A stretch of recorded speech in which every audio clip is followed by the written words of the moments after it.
Well, hey guys, how's everybody doing? I hope you're well. I hadn't shown this saw in a while since it was built. Um, I got it out the other day and was going to round it and the starter rope broke. I was like, well, I'm going to get it out and fix it this afternoon. And if you guys remember, this is the saw that it's got a 260 or 272 XP flywheel side case half and a 266 XP PTO side. I used a 266 XP crank in it. And what that done, it kind of made a nightmare on the ignition timing. I'm not even able to run a flywheel key in it at all. I'd just been inching up on it and inching up on it, and I got it where it pulled really good and started easy and, ran good. I'd even took it out into the woods and ran it some. Good, strong running saw. We even done a video where we kind of set up some experimental chain angles where it was super aggressive and grabby. There was no slowing the saw down. I've kind of got one of those chains on it now. Some different angles I've been playing with, but we'll have to see how it does. But I'm expecting it to cut really fast is what I'm hoping. But the starter rope had broke while I was in there. It's like, I'm going to go ahead and bump the timing on up. Well, I think I ended up bumping it like probably 8 or 10 degrees. I was like, well, that may be too far, but guys, see, it's super snappy. It's right at the point of kickback on start up, but it's not that bad.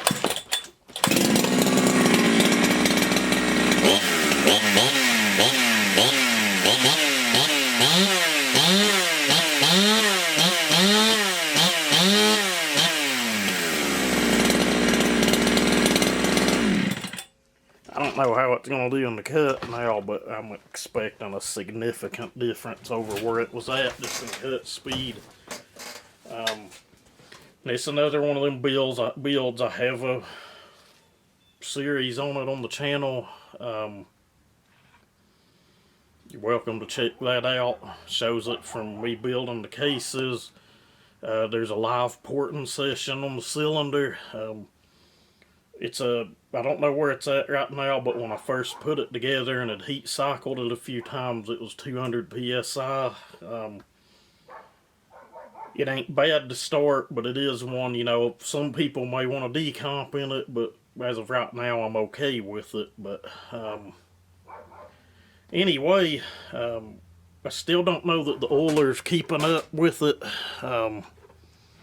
It's oiling, but not that great. I'm willing to bet after we make a couple cuts that chain's super tight, but we'll just have to see. It's oiling, but not that great. I'm going to have to end up ordering an oiler and putting in it. That oiler looked like brand new. It was on another saw that I'd had here. We are going to build another complete 266. It's going to be on a completely different level than this. Get me wrong, this one's pretty hot. We'll just have to see. But what we're going to do next is get it out back and put it in make a cut and just fill it out and see how it feels now.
Alright guys, I'm pretty sure we nailed the ignition timing.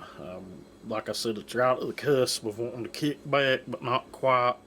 If you don't hit it just right, it will kick a little, but it is clean and crisp in the cut. Pulls like a freaking train. It's idling good. starts back on the first pull. This thing tunes in good. Another good fine example of what you would want for a work saw. Firewood saw, whatever you wanted to use it for. A